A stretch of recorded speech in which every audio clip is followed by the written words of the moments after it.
মাহফিলের সাথে ছাত্র আন্দোলনের এক গভীর ইতিহাস জড়িত আছে।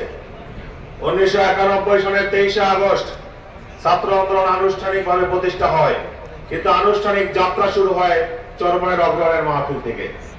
এই ময়দানে শায়েখ মোর্শেদ রহমাতুল্লাহ আলাইহির মাকবারা, যেখানে তার পশ্চিম পাশে 1 নম্বর স্বেচ্ছাসেবক ক্যাম্প হতো, সেই ক্যাম্প থেকেই আমরা ছাত্র আন্দোলনের আনুষ্ঠানিক যাত্রা শুরু হতে দেখেছি এবং আলহামদুলিল্লাহ আন্দোলন সংগ্রামের ধারাবাহিকতায় ছাত্র আন্দোলন আজ এই পর্যন্ত এসে পৌঁছেছে।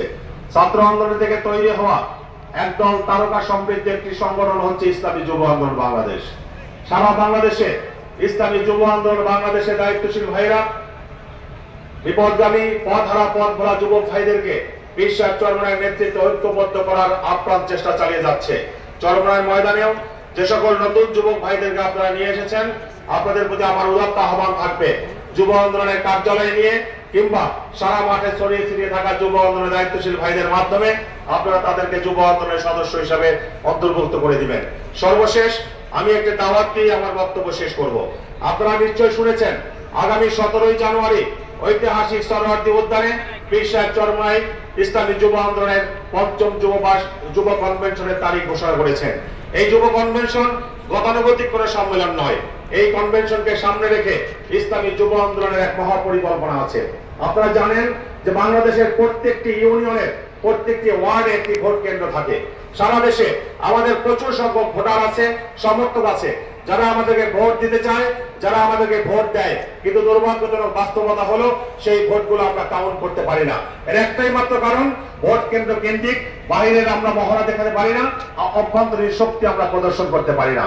এই কনভেনশনকে সামনে রেখে ইসলামী যুব আন্দোলন টার্গেট নিয়েছে বাংলাদেশের প্রত্যেকটা ইউনিয়নের প্রত্যেকটি ওয়ার্ড থেকে কমপক্ষে 5 জন যুবককে এই কনভেনশনে এনে হাজির করবে ইনশাআল্লাহ।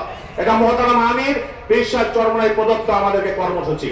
পীর সাহেব চরমনাই বলেছেন, আমরা আমাদের ভোটগুলো যদি আমাদের পক্ষে আনতে চাই, আমরা যদি আমাদের গণনা অন্তর্ভুক্ত করতে চাই, ভোট কেন্দ্র কেন্দ্রিক শক্তি বৃদ্ধির কোনো বিকল্প নেই। এজন্য মাঠে যে সকল মুরব্বীরা রয়েছেন, সবার প্রতি আমার উদাত্ত আহ্বান থাকবে, আগামী 17 জানুয়ারিকে টার্গেট করে বাংলাদেশের প্রত্যেকটা ইউনিয়ন, প্রত্যেকটা ওয়ার্ডে যেন ইসলামী যুব আন্দোলনের কর্মপরিধি বিস্তৃত হয়, সে বিষয়ে আপনারা সর্বোচ্চ সহযোগিতা করবেন। এবং আগামী 17 জানুয়ারি গোটা বাংলাদেশের প্রত্যেকটি ওয়ার্ড থেকে কমপক্ষে 5 জন যুবককে এই কনভেনশনে পাঠানোর জন্য আপনারা সহযোগিতা করবেন। আমি বিশ্বাস করি আগামী 17 জানুয়ারি রাজধানী ঢাকায় এক নতুন যুব বিপ্লব তৈরি হবে ইনশাআল্লাহ।